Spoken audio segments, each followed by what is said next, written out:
Pukul 20.00 waktu Indonesia Barat. Saya berikan kesempatan pada tamu saya yang baru hadir hari ini, Handi Riza Idris, tim ekonomi BPN Prabowo Sandi. Saya berikan kesempatan dulu. Ya. Terima kasih. Ya, Mas Aiman. Iya. Apa yang Anda sampaikan tadi, ya. Perdebatan Anda sempat menyimak sih. Iya. Tadi mungkin sudah bicara dalam konteks yang sangat mikro ya. Saya mau angkat lagi ke persoalan makro nih ya.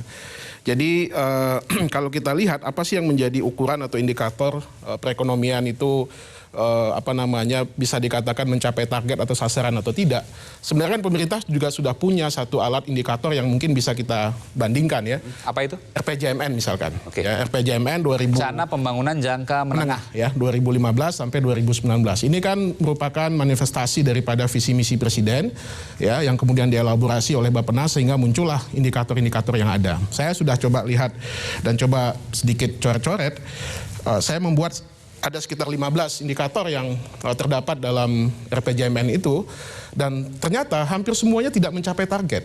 Ya, bahkan mungkin bisa dikatakan tanda kutip gagal gitu ya. Nah, contoh misalkan pertumbuhan ekonomi. Harusnya di tahun 2018 kita sudah sampai 7,5%. Tapi nggak tahunya cuma 5,17%. Ya, 2019 targetnya 8%. Tapi di APBN 2019 itu target yang ingin dicapai adalah 5,3%. Nah, selain itu ada misalkan PDB per kapita, nilai tukar, ekspor, cadangan devisa, pengangguran, kemiskinan, tax ratio, defisit dan lain sebagainya. Hanya satu yang mungkin mencapai target ya, yaitu adalah inflasi. Ya, jadi selain itu boleh dikatakan tidak memenuhi target. Gitu. Baik, Anda mengatakan dari rencana yang kemudian digariskan di awal 5 tahun lalu, semuanya meleset kecuali inflasi 3%.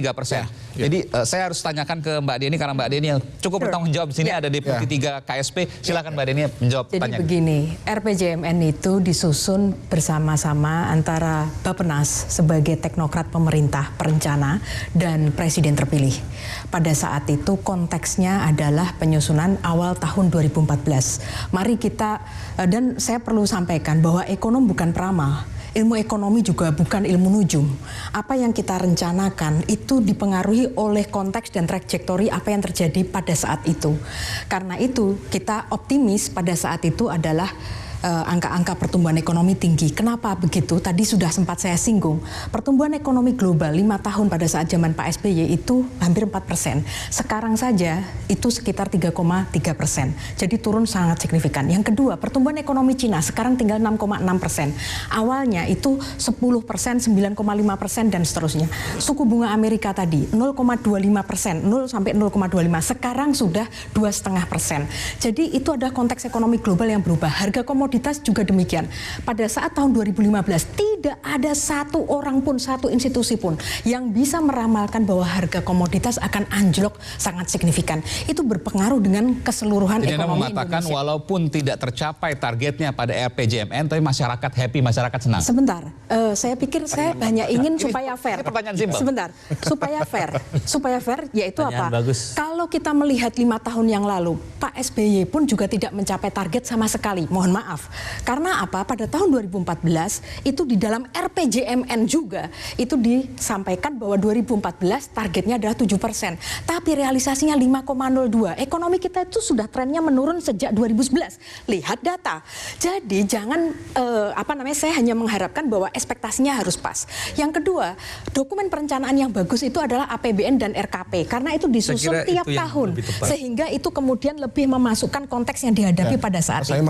Yang ketiga, saya ingin menjawab pertanyaan tadi, apakah masyarakat itu happy? Saya hanya mengatakan survei telah menunjukkan tadi yang disampaikan di awal bahwa ini adalah rational choice yang dibuat oleh masyarakat. Elektabilitas ya. Betul. Itu menunjukkan kalau Anda menyimpulkan kalau elektabilitas tinggi artinya masyarakat happy. Indeks kebahagiaan juga begitu. Masyarakat happy namun pekerjaan belum selesai. Karena itu kalau menurut saya ke Mbak Eni, silakan. Kalau menurut saya, kalau memang diindikasikan seperti yang Bu Deni sampaikan tadi, ini kan RPJMN ini kan dasar hukumnya kan Perpres ya Bu ya? Betul. Kalau menurut saya kalau memang sudah diindikasikan tidak akan mencapai target dari awal, kenapa ini tidak direvisi? Kenapa tetap dipertahankan? Itu sebabnya setiap tahun tentu sementara juga APBN sendiri juga tidak banyak memenuhi target. DPR, setiap tahun kan kita mengesahkan undang-undang APBN. Iya. Di pasal 44, kadang-kadang 43 tergantung ya. Jadi itu ada 5 target pembangunan. Pertumbuhan ekonomi, kemiskinan, pengangguran, ya, kesempatan kerja dan seterusnya. indeks Gini dan seterusnya, ketimpangan, terus indeks pembangunan. Direvisi sesuai dengan keadaan tadi. Tidak, artinya setiap tahun karena justru APBN ini karena tiap tahun, bahkan ada kadang-kadang ada APBN perubahannya. Betul. Itu sebabnya lebih fleksibel untuk menyesuaikan diri dengan perubahan-perubahan lingkungan eksternal. Ya artinya Pak, ini sebagai sebuah dokumen negara yang harus dipertanggungjawabkan penggunaannya atau keberhasilannya. Kalau menurut saya kan kalau cuma sekedar payung hukumnya Perpres itu kan lebih mudah untuk merubahnya dan disesuaikan dengan kondisi yang ada. Ya, tapi kalau APBN kan malah undang-undang, jadi lebih. Iya, Oke, baik. itu makanya itu sebabnya justru dari 5 di target APBN itu memang itu ada diakui, perubahan, APBNP bisa melakukan dari 5 perubahan, target kenapa itu tidak pertumbuhan dilakukan ekonomi yang lebih dan rendah sebenarnya dari target. revisi RPJMN, revisi kalau dikatakan revisi ini tanda petik begini banget. Itu adalah rencana kerja pemerintah. RPJMN itu untuk 5 tahun, yang RKP. rencana tiap tahun itu ada RKP. Dan itu sudah berubah Anda mengatakan. Payung hukumnya Perpres. Jadi RPJMN itu Perpres untuk 5 tahun, RKP adalah Perpres untuk tiap Jadi RPJMN nggak apa-apa salah, yang penting setiap tahunnya diperbaiki oleh Perpres Betul, itu. karena kalau Oke. RPJMN itu diganti Ya. terus, itu maka yang terjadi adalah anchor kita kemudian akan bergeser terus. Yang disesuaikan Ini adalah fotonya beda ya, target satu tiap 5 tahun sekali, yang satu setahun sekali. Persis. Saya akan tanya ke Mbak Eni, sesungguhnya kondisi ekonomi kita sekarang berbeda nggak dari 5 tahun sebelumnya? Hari ini dengan 5 tahun sebelumnya, gimana Mbak Eni? Beda, Mas Iman dulu lebih muda, sekarang lebih tua. Pasti berbeda, jadi benar. Jadi kalau perdebatannya tadi mengenai target RPJMN dengan realisasi, saya masih bisa memahami bahwa memang setiap saat itu akan ada dinamika, tantangan internal maupun eksternal yang kita hadapi berubah.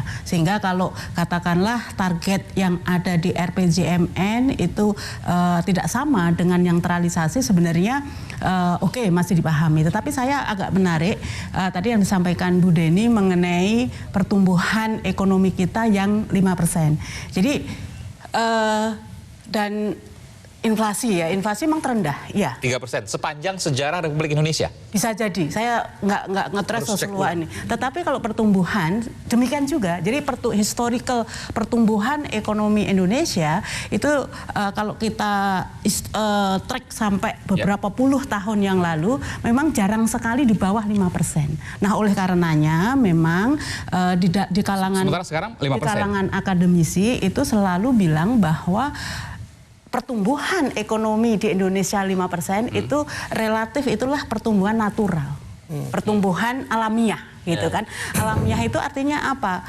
Artinya ketika kita hanya mencapai 5% itu berarti efektivitas dari stimulus fiskal, efektivitas dari intervensi pemerintah dan juga strategi-strategi untuk mengakselerasi pertumbuhan ekonomi itu bisa dikatakan tidak efektif walaupun tidak gagal. Anda mengatakan tanpa ada usaha yang keras pun. Artinya beginilah bahasa sederhananya, pemerintah tidur pun pertumbuhan ekonomi juga 5%. Itu Pak Endrawan dulu waktu masih oposisi juga setuju itu. Jadi dua hal.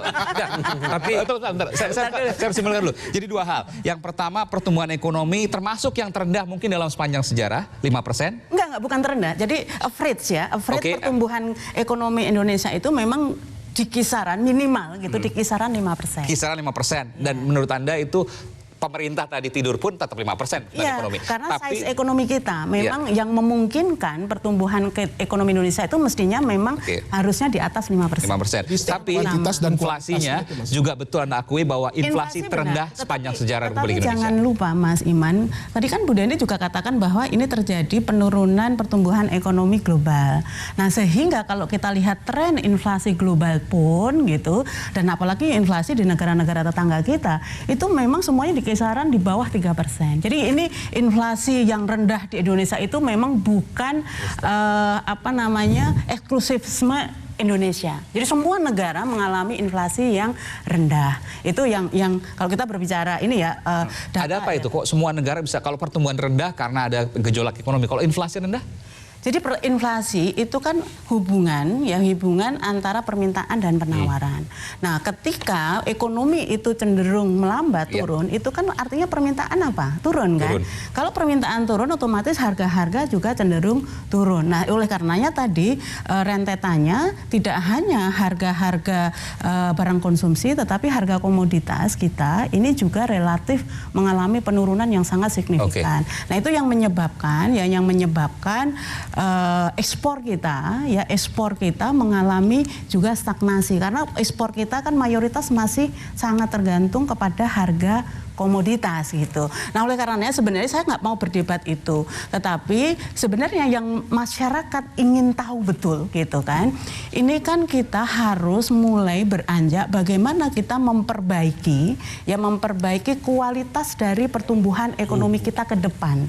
Karena apa yang kita butuhkan ini kan sesuai, kalau Mas Aiman sekarang misalnya ditanya dengan pertanyaan dengan yang misalnya masih baru lulus SMA kan kebutuhannya berbeda. Nah, sehingga kebutuhan ekonomi kita sekarang itu minimal harus meng-create job sesuai dengan angkatan kerja baru yang masuk. Nah, sehingga yang contoh real seperti misalnya begini. Jadi, kalau kita melihat pertumbuhan populasi kita, ini kan setiap tahun itu hampir sekitar 2 juta angkatan kerja baru yang masuk. Betul. Nah, oleh karenanya pertumbuhan ekonomi kita itu minimal harus menciptakan sekitar minimal 1 sampai 2 juta kesempatan kerja baru. Nah, sekarang kita tinggal lihat, ketika kita mempunyai pertumbuhan ekonomi 5%, kira-kira 1% pertumbuhan ekonomi, biasanya kan selalu dihitung itu kan, itu yang namanya elastisitas pertumbuhan terhadap penciptaan lapangan kerja. Nah, kalau 1% pertumbuhan ekonomi itu seperti era dulu ya, kita industrinya masih sangat kencang kan dulu, itu masih bisa sekitar 400.000.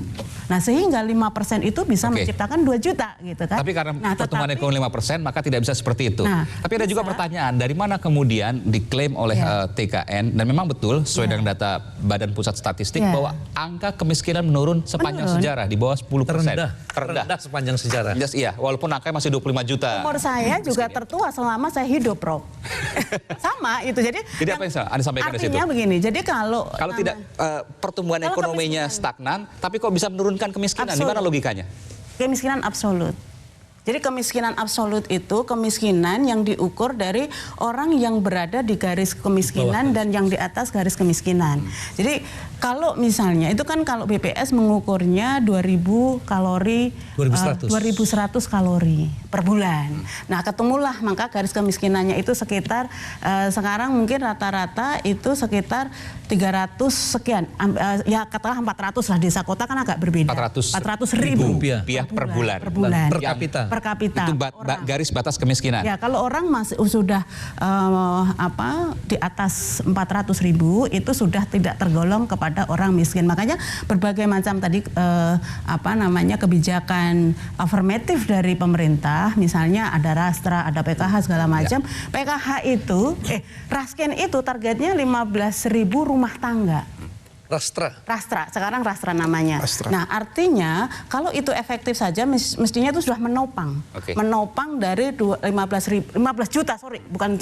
Jadi jawabannya apa tadi? Kenapa kemudian pertumbuhan yang tadi dikatakan stagnan tapi bisa menurunkan angka kemiskinan? Di mana kemudian publik bisa memahami logika itu? Jadi dengan mendapatkan Rastra, mendapatkan juga berbagai macam kemudahan tadi untuk kesehatan dan sebagainya. Dana desa dan lain sebagainya. Tentu dana desa mungkin nggak langsung ke individu. Tapi pertanyaannya kalau kemiskinan kan individu kan. Nah, dengan pengeluaran juga termasuk misalnya program 9 tahun sekolah gratis gitu kan. Nah, ini kan menurunkan juga beban masyarakat. Nah, di samping itu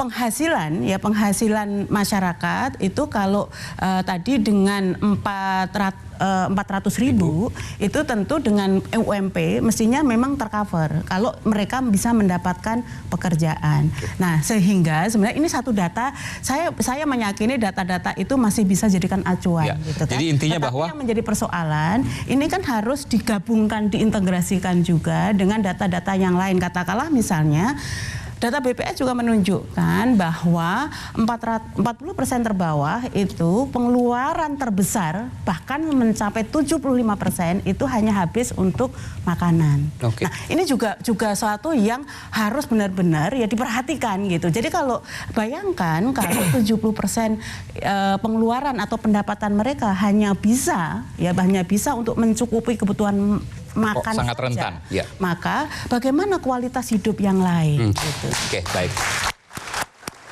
Saya akan minta tanggapan dari Pak Endrawan Supatno dan juga Mbak Deni terkait dengan apa yang disampaikan bahwa betul ada angka kemiskinan menurun di tengah pertumbuhan ekonomi yang stagnan karena ada bantuan langsung ke desa. Kalau nggak ada bantuan langsung ke desa, bablas semua. Betul ya? Iya. Oke, iya. Nanti kita akan kembali. Kita akan kembali nanti setelah pas jeda. Saya akan berikan kesempatan kepada Bung Hendrawan Supratikno dan juga Mbak Deni. Kita akan kembali saat lagi, saudara. Tetaplah bersama kami.